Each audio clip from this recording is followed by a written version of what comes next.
बिस्मिल्लाहिर्रहमानिर्रहीम, अस्सलामु अलैकुम। लाखों करोड़ों दुरूदो सलाम मोहम्मद मुस्तफ़ा सल्लल्लाहु अलैहि वसल्लम और आले मोहम्मद पर। मैं हूँ उमर दराज गोंदल और आप मेरा यूट्यूब चैनल देख रहे हैं। नाज़रीन, अगर मैं आपको ये कहूँ कि आज पाकिस्तान के इदारों के लिए एक मुश्किल दिन है तो ये कहना गलत नहीं होगा। आप कहेंगे कि आखिर ऐसा क्या हो गया है। असल में अब मसला ये है कि जो आज इदारों के साथ खड़े हैं बेसिकली वही अंदर से इदारों की जड़ें काटने की कोशिश कर रहे हैं। ये किस तरह से हो रहा है कि जो दोस्त बने हुए हैं बेसिकली वो दोस्त के रूप में दुश्मन का किरदार अदा कर रहे हैं और उन्होंने वो काम शुरू कर दिया है जो वो माजी में भी करते रहे हैं। और आज जिस फ्लोर का इस्तेमाल किया गया है और मुल्क के इदारों के बारे में इस्तेमाल किया गया है वो रुझान बहुत खतरनाक है। पहली खबर मेरे पास ये है, इमरान खान की पेशगोई सच साबित हुई है। इमरान खान ने क्या कहा था कि ये क्या करेंगे और इन्होंने वही काम किया है और ये काम आइंदा भी करेंगे, होगा। और कुछ ऐसे सवालात पैदा हुए हैं, कुछ ऐसे शवाहिद हाथ लगे हैं जिसकी बुनियाद के ऊपर लगता है कि दाल में कुछ काला नहीं है, पूरी दाल ही काली है। लेकिन असल मामला ये है कि इनको पकड़ेगा कौन, सवाल कौन करेगा, ये असल में सबसे बड़ी परेशानी की बात है। उसके बाद अब अदालत डट गई है। अदालत ने कहा अब आपकी बात नहीं चलेगी। आपने जो उसकी वजह क्या है? उसकी वजह अवामी दबाव है, उसकी वजह अवाम का रद्द-ए-अमल है। आपने देखा नहीं है। उसकी बुनियाद के ऊपर अगर मैं ये कहूं कि शहबाज शरीफ की उल्टी गिनती शुरू हो गई है तो ये गलत नहीं होगा। ये तमाम डिटेल्स आपके सामने रखूंगा, लेकिन अगर आपने अभी तक चैनल सब्सक्राइब नहीं किया और आप चाहते हैं कि आपको मुस्तनद और बरवक्त खबरें मिलती रहें तो हमारा चैनल सब्सक्राइब कर लीजिए, बेल आइकन के ऊपर क्लिक कर लीजिए ताकि हमारी आइंदा आने वाली वीडियोस बरवक्त आप तक पहुंच रहे। गुजरांवाला जलसे वाली बात पुरानी हो गई है जिसमें फौजी क़यादत का नाम लिया गया, जर्नैलों के नाम लिए गए, एक बार नहीं, दो बार नहीं, दर्जन से जायद बार नाम लिए गए। वो बात पुरानी हो गई है। आज अगर मैं ये कहूं कि नून लीग ने इदारों से बिलखुसूस फौज से बदला लेना शुरू कर दिया है तो ये कहना हरगिज भी गलत नहीं होगा। आप कहेंगे कैसे?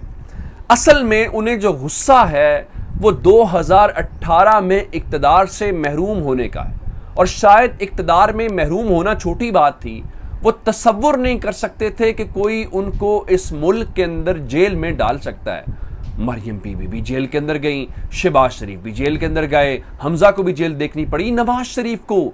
और वो तसव्वुर नहीं कर सकते। उनका ख्याल ये था इस मुल्क के अंदर मीडिया उनके कंट्रोल में है, अदालतें उनके खिलाफ कैसे फैसला दे सकती हैं, इदारे उनके खिलाफ कैसे हो सकते हैं। तो वो अब हिसाब बराबर करना चाहते हैं क्योंकि वो तो कहते रहे शुरू से, वो कहते रहे कि जनाब मज़ाहमत करेंगे तो ही मफामत होगी।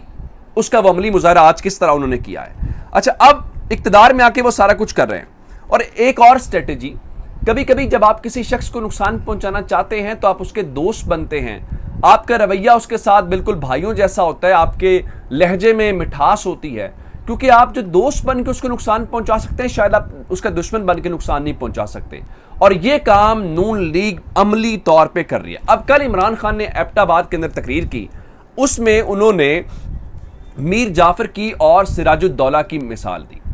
अब ये मिसाल तारीख के अंदर पहले भी होती रही है। सॉरी इमरान खान जो है इससे पहले भी मीर जाफर और मीर सादिक की मिसालें देते रहे। वो कोई पहली बार मिसाल दे रहे थे, लेकिन नून लीग एक पूरी मुहिम के जरिए इस पूरी मिसाल को लीडरशिप, पाकिस्तान की मिलिट्री लीडरशिप के साथ जोड़ रही है। हालांकि इमरान खान ने चीफ जस्टिस को जो खत लिखा है 3 किरदारों का तयन किया है। उनमें आसिफ अली जरदारी है, उसमें नवाज शरीफ है, उसमें शहबाज शरीफ है। ये 3 किरदार चीफ जस्टिस को बताए कि ये मकामी हैंडलर्स हैं, ये मकामी हैं जिन्होंने अमरीकी साजिश को कामयाब बनाया है। लेकिन अच्छा, इमरान खान ने ना तो अभी किसी का नाम लिया, ना किसी की तरफ इशारा किया, लेकिन आज कौमी असम्बली के इजलास में वो हुआ है। मुझे वो तकरीरें सुन के ऐसे लग रहा था ये पाकिस्तान की कौमी असम्बली नहीं है, बल्कि लग रहा था ये कोई हमारे मशरकी सरहद वालों की उनकी कोई लोकसभा है या राज्यसभा है जहां पे सारी बातें हो रही है। भला क्या कहा जा रहा था? कहा जा रहा था इमरान खान ने जो बातें की हैं ये नवाब सिराजुद्दौला की और मीर जाफर की नहीं है, ये पाकिस्तान के इदारों की है, ये पाकिस्तान की फौज। इमरान खान ने ऐसा कुछ नहीं किया, ऐसा कुछ नहीं कहा। इमरान खान ने लाहौर के जलसे में खड़े होकर कहा कि मेरा होना या ना होना जरूरी नहीं है, इस मुल्क के लिए फौज का होना बहुत जरूरी है, वरना हमारा दुश्मन में 3 टुकड़ों में तकसीम कर देगा। लेकिन आज शहबाज शरीफ क्या कह रहे थे? शहबाज शरीफ कह रहे थे कल एबटाबाद वाली जो तकरीर है वो पाकिस्तान के इदारों के ऊपर बराह रास्त हमला है, और अगर इमरान खान की जबान ना रोकी गई तो इस मुल्क में कुछ नहीं बचेगा, भूचाल आ जाएगा। और जरदारी साहब ने आज फरमाया कि इमरान खान को ना लगाम डाली गई तो मुल्क खुदा न खास्ता 2 लख्त हो जाएगा। जरदारी साहब भी कल की बात है, आप तो ईंट से ईंट बजाने की बात कर रहे थे, आप तो कहते थे कि 3 साल के बाद तुम लोगों ने चले जाना है, हमने यहां पे रहना है। आपके मुंह से ये बातें अच्छी लगती हैं भला? अच्छा, उसके बाद आप जरा एक और खबर सुनिए। ख्वाजा आसिफ साहब वो कह रहे थे जी हर कीमत के ऊपर इदारों का दिफा करेंगे। ये कौन मिसालें देता रहा जंगों वाली, ये कौन बातें करता रहा? ख्वाजा आसिफ साहब आपके मुंह से बातें अच्छी लगती हैं। एक और आज शहबाज शरीफ ने एक और खुदकुश हमला अपने ऊपर किया। आज कौमी असम्बली के फ्लोर के ऊपर खड़े होकर कहा कि एक तो मरासला माना, दूसरा कहा मरासले की जबान धमकी आमेज है, और फिर कहा कि पाकिस्तान में अमरीकी धमकियों की तारीख पुरानी है, उसमें साजिश का इमरान खान यही तो कह रहा है। अब इसके बाद इमरान खान के बयानिए को आप कहां झुटलाएंगे? आप मान गए हैं शहबाज शरीफ साहब, आप किसकी तरफ हैं, आप किसके साथ हैं, आप किसका साथ दे रहे हैं? आपको समझ भी नहीं आ रही कि आप इमरान खान के मुखालिफ खेल रहे हैं या इमरान खान का मुकदमा लड़ रहे हैं। असल में आप इस वक्त जो है डबल गेम कर रहे हैं। आप इक्तदार में आके फौज से भी बदला ले रहे हैं और आपका ख्याल यह है कि फौज इमरान खान से लड़े। इमरान खान तो फौज से नहीं लड़ रहे, इमरान तो कह रहे फौज हमारी है, इस मुल्क के लिए फौज का मजबूत होना बहुत जरूरी है। उसकी वजह क्या है? ये इनके लिए परेशानी क्यों है? क्योंकि इनका काउंट डाउन शुरू हो गया है। आर्टिकल 63A जो है सदारती रेफरेंस, उसके ऊपर आज सुप्रीम कोर्ट की समाअत हुई। सुप्रीम कोर्ट की समाअत के दौरान अदालत ने वहां पे बाबर अवान से मुकालमा किया। बाबर अवान ने कहा जी हम तो अदालत का एहतराम करते हैं, और वहां पे उन्होंने कहा कि खबरें ये हैं कि अख्तर औसाफ साहब को नया अटर्नी जनरल मुकर्रर कर दिया गया है, नोटिफिकेशन जारी हो गया है। खबरें ये है कि नया अटर्नी जनरल जो है वो मुकर्रर होने के बाद जो विफाकी हुकूमत है वो इस सदारती रेफरेंस को वापस लेना चाहती है, जो मुनहरिफ अरकान को डिस्क्वालीफाई करेगा या उसके ऊपर सुप्रीम कोर्ट वजाहत करेगी। जिस पे अदालत ने कहा है कि सुप्रीम कोर्ट अब वजाहत करने से नहीं रुकेगी। सुप्रीम कोर्ट हर सूरत इस आइन के मामले की जो है वो वजाहत करेगी, आइन की तशरीह करेगी, जिसका मतलब यह है कि डिस्क्वालिफिकेशन तो होनी है, वो फॉर वन टाइम हो, फॉर लाइफ टाइम हो, जिसका मतलब यह है कि अब ये उसको रोकना चाहते हैं, उसको रोक नहीं पा रहे, और जब अरकान डिस्क्वालीफाई होंगे तो आपकी पंजाब गवर्नमेंट तो रुक ही नहीं सकती। उसकी वजह यह है 26 अरकान का 26 मिनट का केस है। उनसे एक सवाल होना है, भाई आपने वोट कास्ट किया है? उनका जी वोट कास्ट हुआ है। वोट कास्ट हुआ है तो इसका मतलब यह हुआ कि आप डिस्क्वालीफाइड हैं, आप जा सकते हैं। और अगर कौमी असेंबली ना भी हो, पंजाब असेंबली का अगर इलेक्शन हो गया तो उसका मतलब यह होगा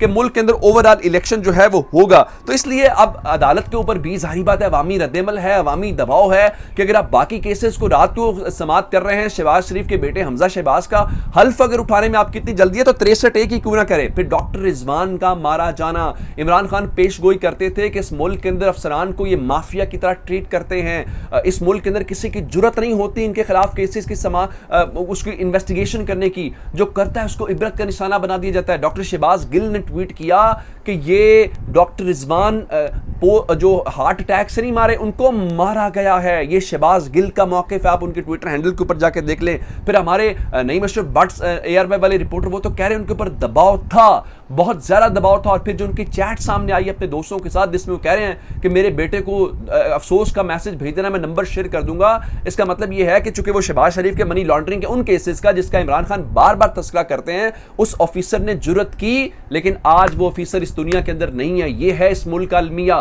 कि जो आप जितना बड़ा क्राइम करें उतना बड़ा ओहदा मिलता है, फिर आप जमहूरियत का राग लापते हैं। अपना बहुत सारा ख्याल रखिएगा। खुदा हाफिज।